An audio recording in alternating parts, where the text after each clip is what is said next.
This is not an Ivan. This is not a Dennis. This is a major hurricane. The eye of Hurricane Katrina swept across the state of Mississippi during the early morning hours of August 29, 2005. After countless hours of storm surges, tornadoes, and excessive winds, the wake of destruction left behind was unlike anything our nation had ever seen. Residents from the Mississippi Gulf Coast and as far as 350 miles inland were left in terrifying darkness and ruin. This is terrible. I've never seen anything like this in my life. I hope I never do again. This is terrible. Just destroyed, just gone.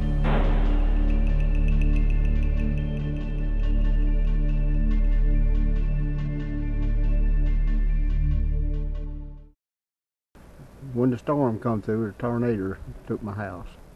Heard the tin blowing off my house. I knew I was losing my house then. The wind actually was running through here about 120 miles per hour, what we got. There were several tornadoes. The house was moved from his foundation 1 inch on one side and a half an inch on the other end. Đó, rồi tới chừng mà khi nước lên rồi á thì con tôi nó mới. During the time of the hurricane, I had one of my relatives pull me out to the roof, and I stayed there for approximately 20 hours. What I seen out that front window was truly unbelievable. We had people live across the street that stayed.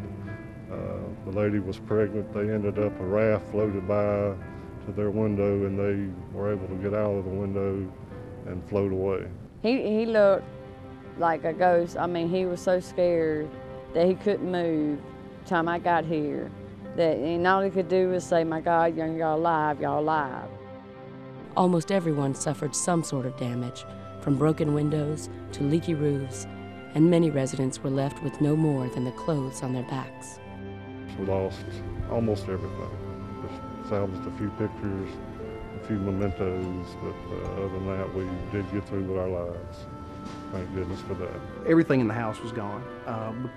Between the water coming in and rising up, and then the water coming through the ceiling down to the floor, I had mold spores, the biggest number 2 pencil eraser, stuck to the ceiling all throughout the house.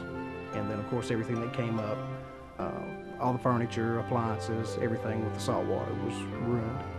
I was here all my life, and I hate to see it go. And it's all gone. It ain't the same anymore. The recovery process has been slow. Today, there are still families dealing with homes that need repair and living in cramped, unsafe FEMA trailers. Everything moves slow, and everything get cramped up in that trailer, and you can't only put but clothes and food, and there's nowhere for me to move. Always been mobile, always tried to help myself, but it's taking a toll on me. Without any assistance, people are still going to be living in FEMA trailers, which are very cramped, even for 3 or 4 people in them. They weren't meant to be lived in for a long period of time. Rồi khi mà tự nhiên tôi mất trắng hết thì. When I came back, I was devastated. I was not quite sure what to do. At a point, I thought I was going crazy. And I believe that without these organizations to help me out, I would never have gotten back here. Relief and recovery agencies nationwide have worked wonders, but their rebuilding funds are running out. We need your help to finish the job. Many families that were lucky enough to get money from their insurance company found that that was not enough to completely recover from Hurricane Katrina with all the damage that they had suffered from their home and their personal belongings. That has been a big obstacle for many residents throughout the state. The organizations that participate and are still participating play a great role in a lot of people's recovery, because a lot of people didn't have flood insurance. A lot of people had insurance, and the insurances didn't come through like they should have. And at a time when everything was looking negative, those organizations were a positive thing that took immediate action. A lot of these organizations now are running out of funds, And people still have not recovered completely. There's a lot of people that are still in FEMA trailers because their homes aren't finished. They're waiting on insurance money. And without the help of these organizations, and even with the volunteers, they're slowly trickling in and slowly trickling out.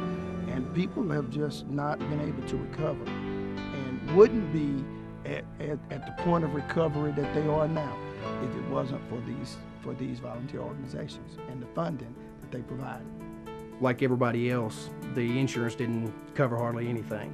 So it's been left up to a lot of volunteer organizations and volunteer workers to come in and try to help me rebuild the things that have to be rebuilt. Without the help of this organization, it wouldn't ever happen. There wouldn't be no project. There wouldn't be no house. We're not done recovering here on the coast. There are still thousands of people. The last estimates show about 14,000 people still reside in temporary housing, whether it be a FEMA trailer or a FEMA mobile home. Also, we've got well over a couple of hundred people that are still living in tents and have no way of securing permanent housing that is suitable, safe, and sanitary for that family. Led by charitable organizations already providing relief, Finish the Job is a grassroots campaign to complete rebuilding efforts that are not covered by rebuilding agencies. The other reason that Finish the Job came along is the fact that the funds that were initially donated by Americans, as well as people from outside of the country, have begun to dwindle down. Resources are getting low, the volunteers have stopped coming. So in an effort to continue our mission of getting people back into safe, sanitary, secure housing, we do need to raise a substantial amount of more money to continue the mission. $300 million is needed to secure housing for thousands of families.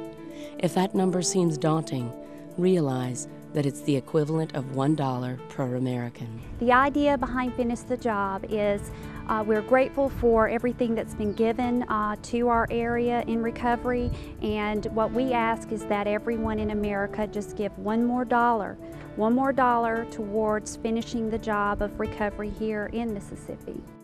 Help us now by sending your contributions to the address on your screen, or log on to our site at www.finishthejobfund.org. We cannot provide housing to these families without your help. Please allow us to finish the job.